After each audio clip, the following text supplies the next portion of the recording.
He operates a nursery. They're getting ready to introduce clams. They have 3 kinds of oysters, and he can tell you more about all of this. And some of what he does is work with DENREC and the legislators to make sure this industry can thrive. So really exciting to have a new industry in Delaware and to have you here. We're so grateful for you and Lori for driving up from Sussex County to be with us. And his first career, so was not all about aquaculture, although his great-grandfather and Lori's great-grandfather were both wild harvesters, which is so interesting.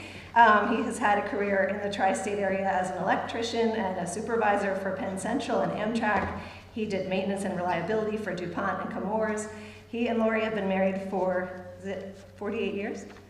And 4.75 grandchildren, which I guess means you have one on the way, so congratulations.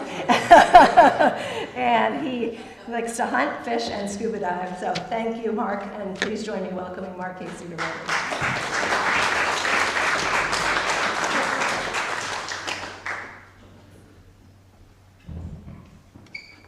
So I thank you. Do I need a mic? Yes. Okay. A lot of people tell me I have a loud voice, so I'm never quite sure where that's going to end up. Is that better? Yes. Okay. I want to thank you first for letting us come. We've picked a battle to fight, and we really need help. So I'm hopeful that after you hear our story, those of you that either contact us through the email that will be at the end or after we get done here, I really am trying to get there any way I can. She talked about my career, just to go a little deeper, since there's probably a couple DuPonters in here. I'm a second generation DuPonter. My office was upstairs here. I was the engineering director for DuPont and Chemours, 27 plants. When I say I had the plants, maintenance and reliability, whenever there's a leak in the plant, it was Mark's fault. So keeping the chemicals in the plant, I think all of you know how important that is, was my #1 job, and that didn't prepare me to try to run a nonprofit. So on weekends, we had a place in South Bethany.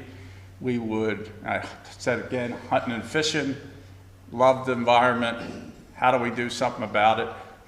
And we ended up here. So please, after this is over, please give me any advice. I'm always open to hear.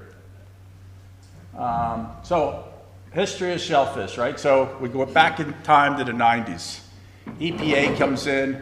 EPA gives us a score of a D for the inland bays, right? So those of you who are not familiar with the waterways in Delaware, you've got the Delaware Bay. It's a watershed that actually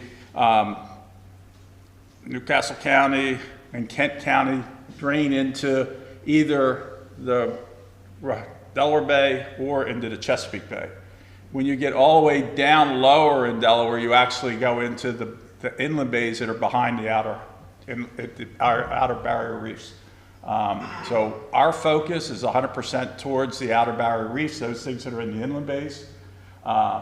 It got a score of D. It's an estuary. There's only 27 estuaries in the United States. This is the spot where the offshore fish come in, breed, leave their babies to grow up, and then go back out. So it is super critical for all the food that's in our system. The estuaries, you just can't say enough about it. Many of you are probably familiar with the Chesapeake Bay Foundation. The Chesapeake Bay Foundation was created at the same time, right? So Maryland created Chesapeake Bay Foundation. Delaware created this Delaware Center for Inland Bays. And some of you may be familiar with the Center for Inland Bays. They're the stewards of the bays. They actually get money that flows down through the EPA, through Delaware, and to run that nonprofit.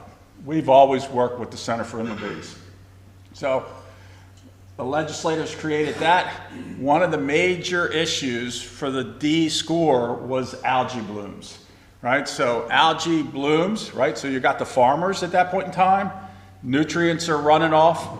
The algae eats the nutrients. The algae blooms.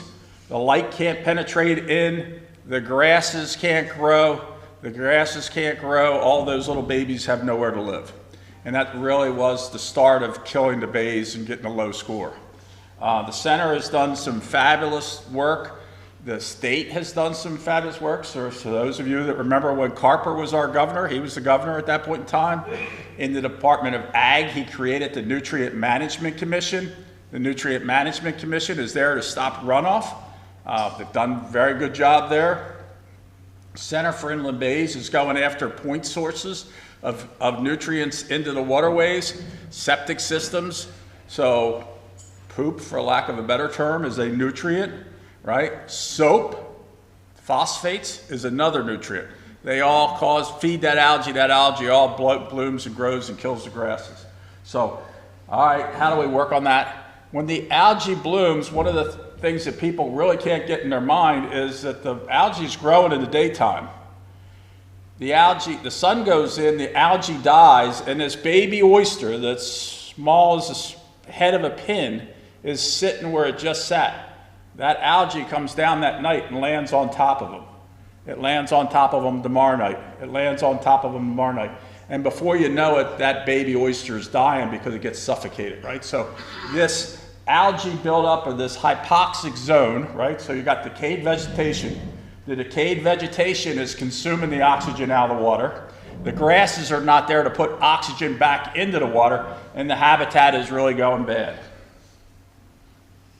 So I described a little bit of that, right? So the real punchline here, the thing that I'm trying to raise at a very high level that still hasn't got the awareness it needs, is lack of grass beds.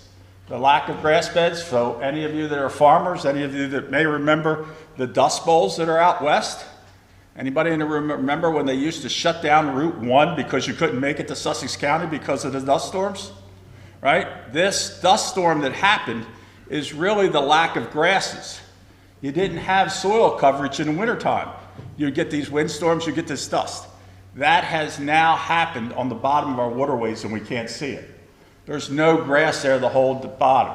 So in my chart, on the left was nutrients. On the right is decayed matter, suspended solids, runoff from upstream. It really has become the bigger problem. And I'll actually even finish with that statement because that's where the biggest place I'd like to influence our environmental work. I talked a little bit about the sources of nutrients, right? So ag, you see the little arrow to the left? It's actually down. Air pollutants, power plants and places like that, it's actually down. Urban runoff and stormwater. So if any of you have been to Sussex County 10 years ago and then go to Sussex County now, you know that we have hardened surfaces. We've got rain hitting the roofs, the rain hits the roof, goes down the gutter, hits the road, carries all the grass clippings, carries all the fertilizer, goes to a containment pond that a builder put in that should last at least 1 year, which means most of them have failed. Right? So we've got an awful lot of up there.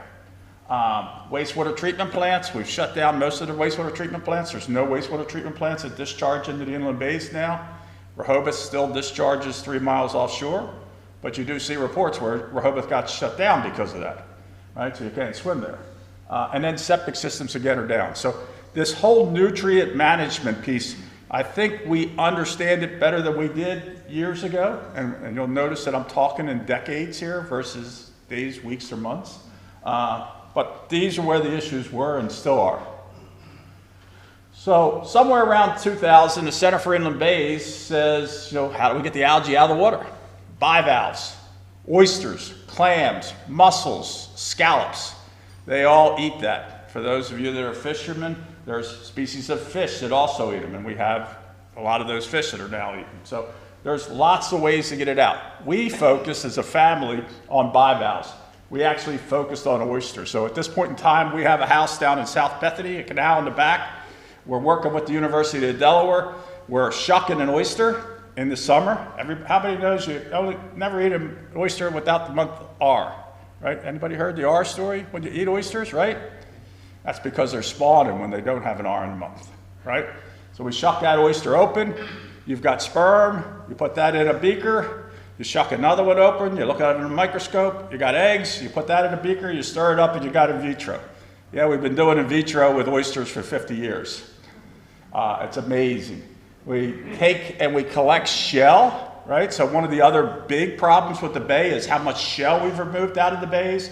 Shell is calcium carbonate. If you've got a pool, you look at one of the critical measurements on your pool is alkalinity. That's calcium carbonate, right? It stabilizes the pH of the water. and we remove so much shell that we actually have a negative impact there. So we go to the restaurants, we collect shell, we take that shell, we put it in the tank, we take this beaker of larva, it's been swimming around for 14 days, we've been feeding it algae, 7 different types of algae, we're looking at them under a microscope, seeing how full their stomach is, whether they're eating well. The last 3 days they put down a foot. When they put that foot down, we know they're getting ready to pick a spot to live for the rest of their life. We pour them in a tank with a bunch of shell. They swim around for a couple days. They sit down on that oyster, and then we start taking care of them. We were putting them out in the back of houses in Bethany in a basket. We'd ask you if you owned that property to bring the basket up, wash them off. Right? I talked about the algae dying and coating them, right? So I want you to keep that baby oyster clean until it's the size of my thumbnail. Once it gets the size of my thumbnail, now it can grow vertically and it can grow faster than it fouls. Now we can take those shells with what's called spat-on shell, take it out on the reef at the end of the year, plant it on the reefs and build fish habitat. So we did that for a lot of years, right? So you say, holy cow, why did this DuPont engineer end up in this, right? So environmental consent. I remember her mother would lecture us on how clear it is. Anybody remember Ruth Ann Minner? Right? She would come down to the bay, and what would she do? We'd all walk into the bay and see our toes, right? You can't see your toes anymore, right? So this concept of see your toes is critically important, and we work with the University of Delaware, we work with Delaware State University, we work with a lot of PhD students, a lot of master's students. They're out there with all their nice little fancy instruments, and it's like, just look in the water, right? We're gonna figure this out. We need to figure out the details, can be, I get it. But there really is this health of the bay that's much easier to understand. And you know, I look at the battle we've fought. Some of you are familiar with the term NIMBY, right? So fighting this was very hard. And that's what the NIMBYs really wanted, and that's what another piece I'm trying to work on. I think I actually have a slide to talk more about that. So 2013, right? We went from the 90s, we went to 2000, now we're in 2013. We know that oysters will grow in this waterway. We know that other states are making money off of oysters. We know that improving the habitat costs money. We know that degrading wildlife habitat usually makes somebody money, whether it's building a house, running a chemical plant, whatever it may be. So the primary beneficiary, wildlife, doesn't have any money. This is not an easy problem to solve. And I think probably all the environmental groups understand this well. So how are we going to pay for it? Who are the stakeholders? What are their values? We try to figure all this out. We create a document called the Tiger Report, and we go to the legislators. The solution was create a self-funding industry that uses clams and oysters to clean the bay while making the farmers rich. The little delusion in that is I haven't found the rich farmer yet. It really is a very hard job. Yeah, see you, right? So does it work in other states? A couple people in the back there actually talked about it. It does work in other states, right? Other states are growing oysters, making money, making local jobs, fixing their habitat, and it is self-funding. So, Mark, what's taking you so long to make it work here in Delaware? Those of you that have read the mail, so the legislative things and the legislative task force, I have worked at it. Haven't conquered it. The regulations that we got were a little steep.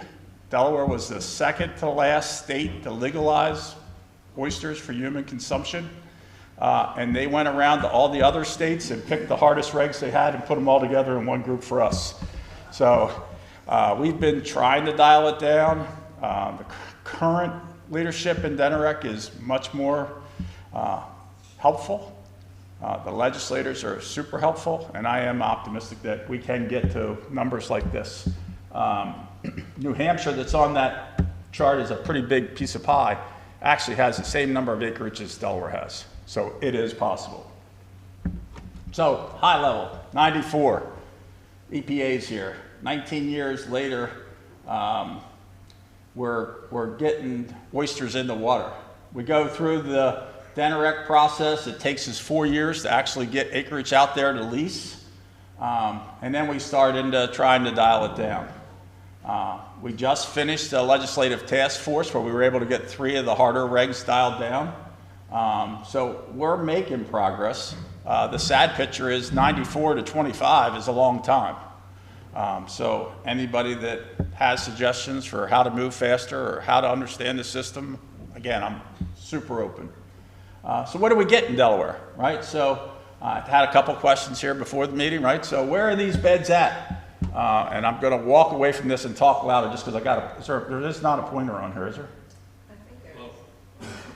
Yeah, the green button there. The green button. Should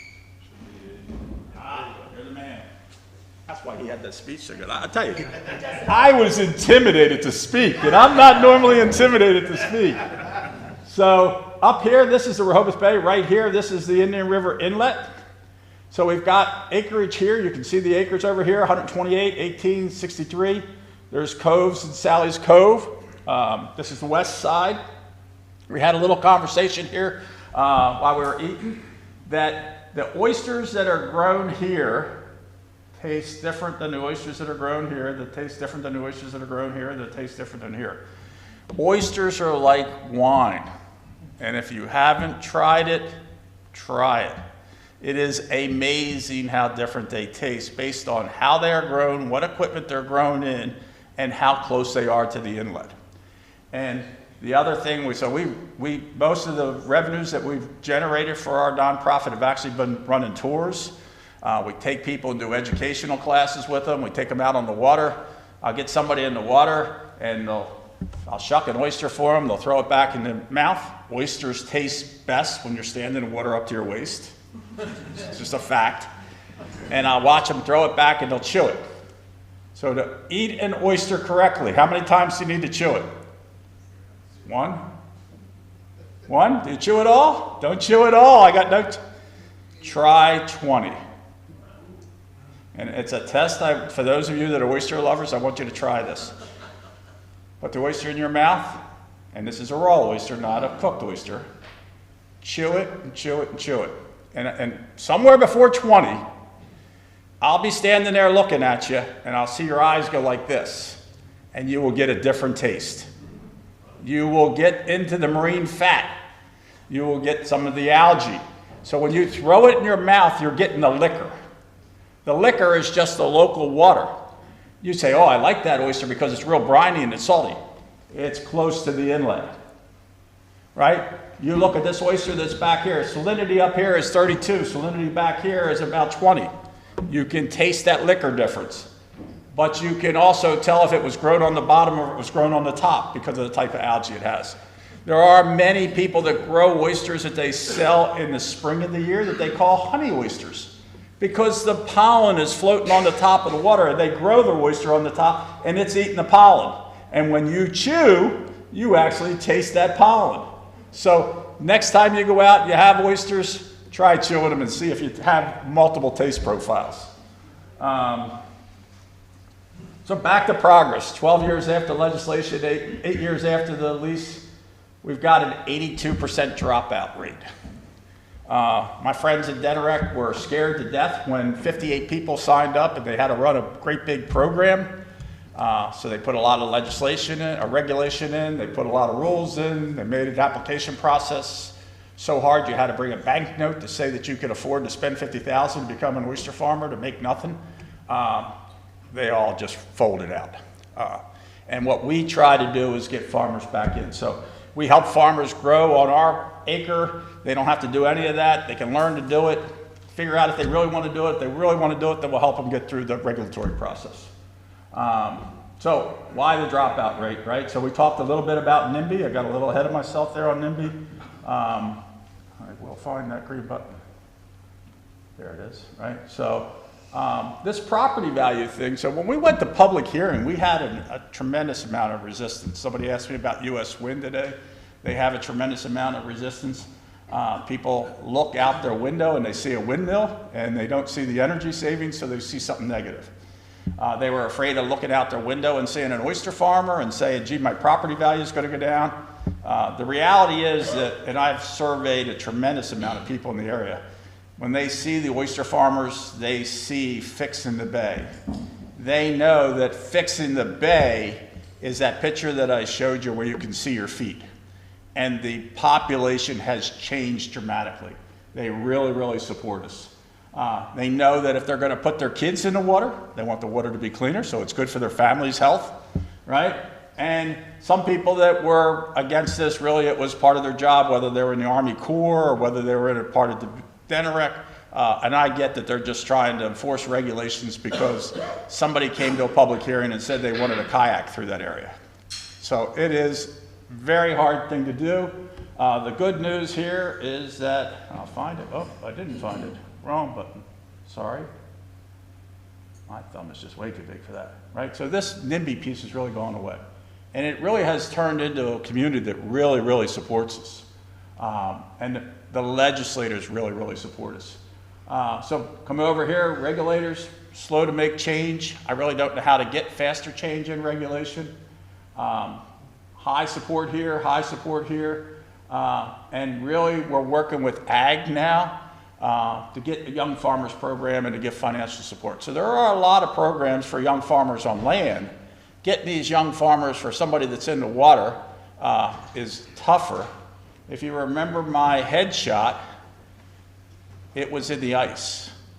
And there was ice in the Rehoboth Bay in the canals this thick this year. And she's got some great videos of me trying to get the boat out of the slip, driving up on the ice, running up in the front of the boat, cracking the ice and dropping down in, back it up, running back up on the ice and back it in for how long? Hour? 2 hours? A lot longer than that. Right? So it's a whole different world trying to go out and fill your orders for the local restaurants in the winter than it is when you think in the summer. So I started out talking about turbidity, cloudiness in the water, killing the grass, that it was mostly on this side of the equation, nutrients, this suspended solids and tiny particles. So for those of you that are home and you're wanting to do something, look up Google Earth, go to the Florida Keys, look at a Google picture and look at the grasses where every boat ran. And you can see the prop marked just like a plow down the road. Having sanctuary areas where the boats don't run, having the ability to do living shorelines to stop erosion. Living shorelines need to come all the way to Newcastle County. We've got to get our hands around this piece. So I told you a little bit about our story of oysters. Really, we are about changing the environment. We know that we can change the environment in the left side of this picture by putting 60 farmers out there in that bay. If there's 60 farmers growing on that 300 acres, you're talking about 60 million oysters coming out of that bay a year. When 60 million oysters are coming out of that bay a year, you've got an industry, you've got a local economy, you've got great food source. We've taken our oysters everywhere. One of the comments I had is that it's an enormously great tasting oyster. We have taken it everywhere. And the mix of the salinity and the type of algae we have, people just love it. One of my favorite stories is I'm coming into my boat slip and there's this guy standing on my boat dock and he looks very aggravated. And I'm like, this can't be good. I pull up and he says, I bought oysters from you. I'm like, oh, this can't be good. He says, I married a girl from Shigatig. Anybody ever had a Shigatig oyster? And how do Shigatig oysters rank? Way, way up there. This guy says, I take my mother-in-law out for dinner for 30 years. She's got to order oysters. She orders oysters, and she says, they're not as good as a Shigatig oyster. He takes our oysters down to his mother-in-law. She puts it in his mouth. She looks at him, and she says, oh my, that might be better than a Shigatig oyster. This guy's standing on my dock, cussing at me with love and affection. You are my man. You are my man. 30 years I've been listening to this. So If you haven't been down to the inland bays, if you get a chance to get them, most of the farmers are sold out. If you know somebody that wants to start farming, we run a young farmers program. If you can give me guidance on how to run a nonprofit better than running a chemical plant, I'm open for all those ways to help. I thank you for listening to us and any kind of support you can. Mark at DelawareOysters.com.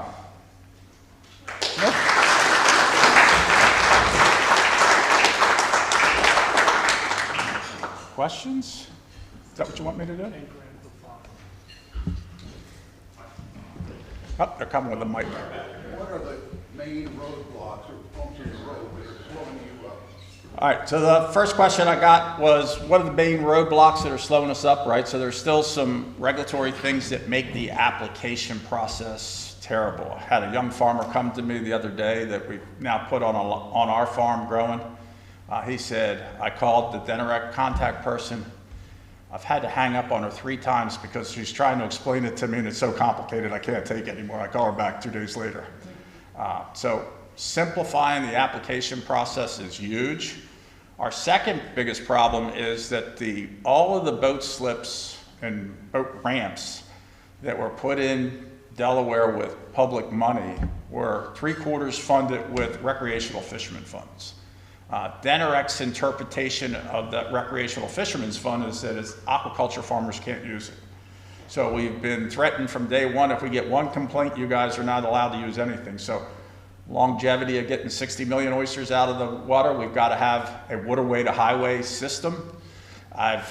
We have a piece of property that used to be a marina, specified, and I've had a lot of resistance. I'm hopeful here in the next year that I can get some federal funding, so there's some federal funding out there. I can get some match, and I can get Army Corps of Engineers, and I can get Denarec to all agree that it's a doable thing. But getting product in and out of the waterway is, without a doubt, the biggest industry barrier. Question in back? Yeah, question. Are you guys still having residents on canals in the bays of Delaware doing the oyster spat growing program? Yeah, so I didn't talk about that. So I started out years ago, Center of Inland Bays, with oyster gardening, right? So oyster gardening is growing oysters spat on shell in your property, not for human consumption, right? Because most of the waterways in Delaware, inland bays, are prohibited water. You can't eat the oysters that are grown there. Last week, after a year more, Denarec actually gave me the ability to restart the gardening program. So we are accepting applicants for gardening. We'll be at the state fair here. We are looking for people to do gardening. Gardening is really education and outreach. Before, when we did gardening, you had to pull the oysters at the end of the year. I've now convinced them to leave the oysters in the water. When you really look at these oyster habitats and clam habitats, there's this network thing. You got to have a family here, you got to have a family here, you got to have a family here, you got to have a family there. And all around the bay, you've got to have families so that if the spawn happens and the wind is going east this year, or it's going west next year, or north this year, or south this way, you're constantly mixing the DNA and you're building the habitat. We didn't have that before. So I'm trying to get key oyster gardeners in key spots around the bay, both bays, Assateague Bay and Rehoboth Bay and Indian River Bay, so all 3, so that we can rebuild that network and we can get natural spawn and we can get wild oysters back in the water. Are you guys able to have that done down in Big Assateague Bay versus Yes. I can do Big Ocean City, so I can help fit you out. I can help train you on everything. And if you're in Maryland, the state of Maryland will actually give you a refund for all the equipment you bought. The state of Maryland is incredibly supportive.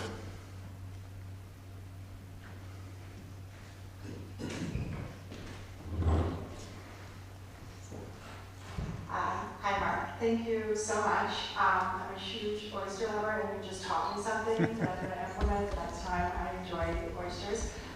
So I was going to recommend, if you haven't already done it, it does already exist, and excuse my ignorance if it does. What do people love? Food, yes. Competitions. Yeah. You just said, right? Delaware oyster beat out the Chickasee oyster. Yep. So I'm just proposing, if you want to get a lot of attention, have a competition about oysters, and I'm personally volunteering. There you go. to judge. She wants to be the judge. I think there actually is somebody in the room that's kind of working on that, right? Yeah, so We have a lot of nonprofit folks who would be willing to help, so Yeah. people will take you up on that offer. Can you talk for a minute about the clams? Yeah, okay, so I told you about the Dederick battle. I had the map up here of the Assawooma Bay for those of you that know the waterways. We told them going into the regulatory setting that clams couldn't grow in the Assawooma Bay. So they set up the system with clams in the Assawooma Bay and oysters only in the Rehoboth Bay, which made life so hard. That was 2017. Just this year, I was permitted, and it's after 2 regulatory changes, so it took 2 changes to actually get a note written in where the director could allow somebody to do it by approval. We just this last month planted hard shell clams that were spawned at the University of Delaware, so there's no DNA problem. So natural, resident, mother, father, hard shell clams, which is a more profitable type of food, or bivalve. We also went to the University of Rutgers and got surf clams. Surf clams are called a butter clam if you eat them when they're small. Everybody tells me, I've not eaten one, but everybody I talk to tell me they're 10 times better than a hard shell clam. We're able to harvest them at a small size, so everybody likes a small clam. So the experiment has started, and they are currently half the size of my baby fingernail. But hopefully this time next year we'll have 3 products. When you also talk about a land farmer, if corn gets a blight, you need other products that not get affected. So it should allow farmers to have multiple revenue streams that makes it a more reliable business. So great question. Thank you again.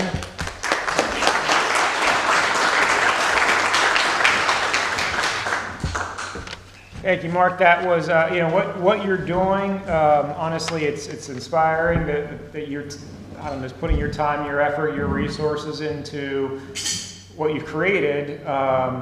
Trying to create this virtuous cycle of, hey, it can make some money, it can make food, it can feed people, build industry, and also clean the environment at the same time. It's quite ingenious. So we wish you a lot of luck and support in your efforts. Thank you for being here. As an expression of our thanks for your being here today, we are going to be donating a book with your name on it to one of our partner schools. We partner with a number of different early education centers here in the city, so we'll be putting that out there as a recognition of thanks. So thanks for being here. After today's meeting, we have, just make sure if you didn't see in the announcements, if you want to be involved with or part of, speaking of early education, so as you know, we've had this long-standing effort on improving early education in the state and especially in the city of Wilmington. So that committee will be meeting after today's meeting. Next week, we've got an exciting meeting. We've got the Brandywine Zoo coming. There may or may not be animals. It's not looking good. Okay, Ashley was trying to see if she could get some furry critters in here. Maybe we can do something there. The week after that, August 28th, we'll be off for Labor Day holiday, but then we'll be back on September 4th. It'll be our first morning meeting, so bright and early here at 8 a.m. on September 4th, right after Labor Day. The slides are a little outdated because we just made a change on that, so that first meeting will be with former Mayor Mike Brzezicki, so that'll be an exciting and informative meeting. I'm looking forward to that. With that, if your schedule permits, stay, enjoy the coffee, macaroons, and fellowship, and until we see each other again, take care of yourself, and if you can, someone else too.